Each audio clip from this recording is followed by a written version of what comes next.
यहाँ पे आ जाओ। तो यहाँ पे सबसे पहला काम क्या करते हैं, ये लगाते हैं यहाँ पे एक कॉल साइड का मोमेंटम पॉसिबल है, ठीक है। यहाँ पे टेप दिया, चलते हैं 52,800 की कॉल में।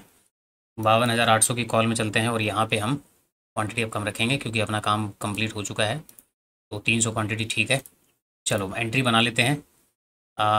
470, 471।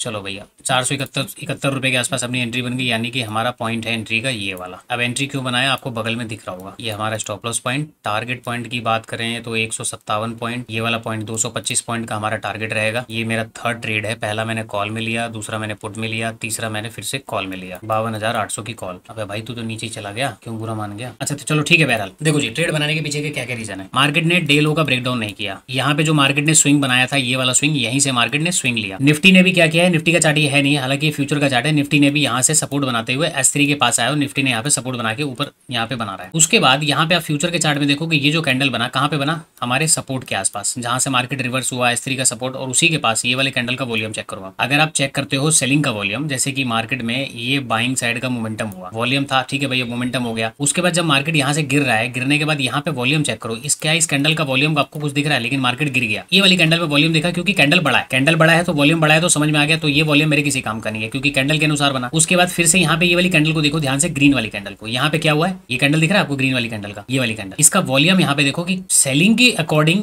कैंडल कितना छोटा है, लेकिन वॉल्यूम आप देखो वॉल्यूम कितना बड़ा है, ठीक है। यहाँ पे बात समझ में आ गई। फिर से ये सेलिंग हुआ, बड़ा कैंडल था, बड़ा वॉल्यूम है, कोई दिक्कत नहीं। अब ये कैंडल कितना छोटा बना है, कैंडल देख रहे हो कितना छोटा बना है, और उस छोटे से कैंडल का वॉल्यूम देखो, जितना मार्केट तेजी से गिरा है, और ये सब वॉल्यूम मिला लो, ये सारे बार के ऊपर जाके मार्केट निकल चुका है। तो इसका मतलब है यहाँ पे बायर स्ट्रॉन्ग तरीके से बैठे हुए हैं, बायर ने यहाँ पे मोमेंटम वगैरह प्रॉपर तरीके से यहाँ पे कर रहे हैं, वो सपोर्ट काम कर रहे हैं मार्केट का, उसकी वजह से मार्केट में वॉल्यूम आया है। निफ्टी का चार्ट भी लगे हाथ दिखा देता हूँ। निफ्टी के चार्ट में क्या हुआ, यहाँ पे जो मार्केट ने रिवर्सल लिया था इसी जगह से, मार्केट अभी तक अपने यहाँ पे आया नहीं है। यहाँ पे अगर आप देखोगे मार्केट का डे लो तक अभी मार्केट आ नहीं पाया, और यहीं से मार्केट ने होल्ड करना शुरू कर दिया। तो अब उम्मीद क्या है, इसको देखते हुए कि मार्केट में एक फर्दर मोमेंटम ऊपर की साइड का हो सकता है।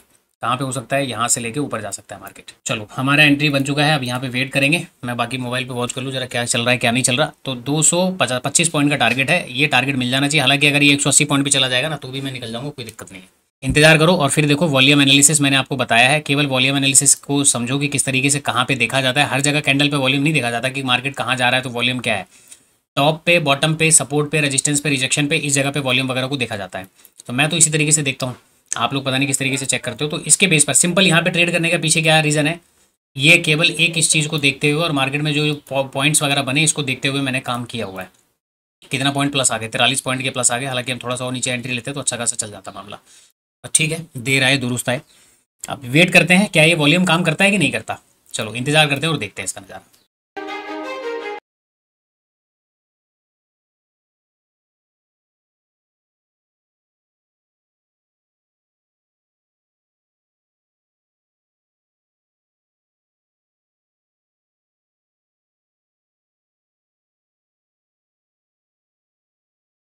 अस्सी 190 पॉइंट तो मिल गई, 180 पॉइंट की मैं बात कर रहा था। हालांकि 225 पॉइंट का टारगेट मैंने लगाया हुआ है। पहले तो भाग लें, क्यों भाग लें उसके पीछे का रीज़न बताता हूँ मैं आपको अभी। चलो ठीक है, तो हमने लगभग ये पॉइंट मान के चलो कि 180 182 पॉइंट का मूव कैप्चर किया। देखो अभी पॉसिबल है कि मार्केट 225 पॉइंट पूरा दे देगा, लेकिन यहाँ पे 53,000 का एक लेवल आपको दिख रहा होगा फ्यूचर के चार्ट में, उसको देखते हुए थोड़ा सा मैं निकल गया। और R3 का लेवल भी है, अब ये रिस्पेक्ट करेगा नहीं करेगा पता नहीं, तो मैं थोड़े से 20 पॉइंट के लिए 25 पॉइंट के लिए मैं क्यों ही रिस्क लूँ। अब थोड़ा सा एक बार वॉल्यूम को यहाँ पे आगे और समझ लेते हैं। ये जो कैंडल आपने देखा, इस कैंडल का वॉल्यूम आपको पता लग गया कि कितना बड़ा वॉल्यूम है, क्योंकि जब मार्केट यहाँ से सेलिंग कर रहा है, ये जो सेलिंग की कैंडल बन रही है, ये बड़ी कैंडल है, तो बड़ी कैंडल का वॉल्यूम तो जाहिर सी बात है कि बड़ा होगा, लेकिन फिर भी बड़ी कैंडल के अकॉर्डिंग वॉल्यूम उस हिसाब से नहीं बनी बार जो यहाँ पे होना चाहिए था।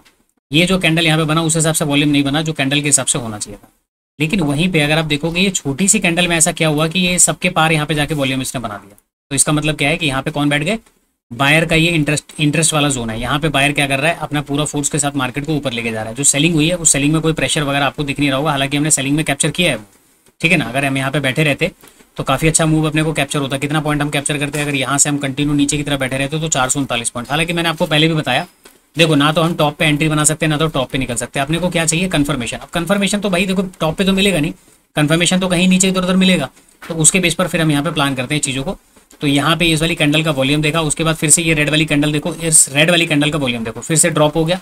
तो यहाँ पे जो सेलिंग हुई उसके अंदर यानी कि इस कैंडल में दम नहीं था। अगर इस कैंडल का वॉल्यूम लगभग इसके आसपास होता है 80% 90% के आसपास होता है तो फिर यहाँ पे दम आ जाता है कैंडल के अंदर कि हाँ चलो ये नीचे आ सकता है।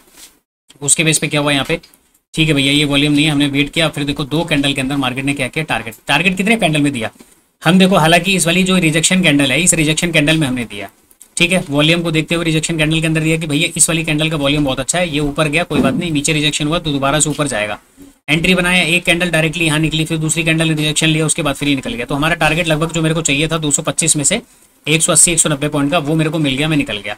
अभी देखो फर्दर ये मोमेंटम करेगा, ये यहाँ तक जाएगा, यहाँ तक जाएगा, यहाँ तक जाएगा, कुछ नहीं कह सकता, क्योंकि हम जब यहाँ पे एंट्री करके हमने अपना टारगेट लगाया, उस टारगेट से मार्केट ने अपने को कितना दे दिया, एक्स्ट्रा दे दिया, मैं वहाँ पे निकल गया। यहाँ पे जो मैंने प्लान बनाया उससे क्या हुआ, मैं पहले निकल गया।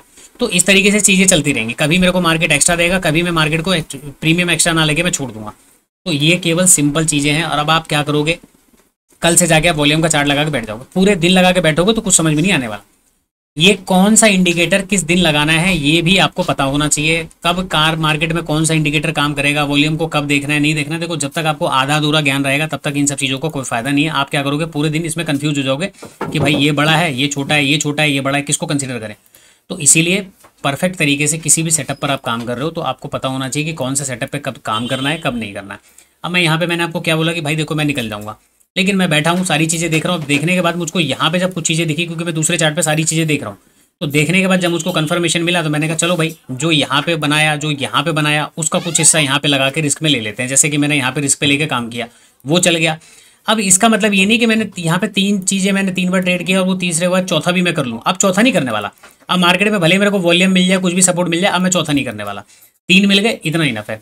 तो फिलहाल अभी के लिए वॉल्यूम एनालिसिस के अंदर इतना ही। ये तीनों वीडियो को कंबाइंड करके मैं डाल दूंगा, आप मोबाइल वाला अलग और ये दोनों एक ही वीडियो के अंदर। तो आप इसको देख लेना क्या चीज़ें समझ में आती है नहीं आती हैं। अगर कुछ समझ में आए तो डेफिनेटली इस पर कमेंट करना, लाइक करना, चैनल पर नए हो तो चैनल को सब्सक्राइब करना।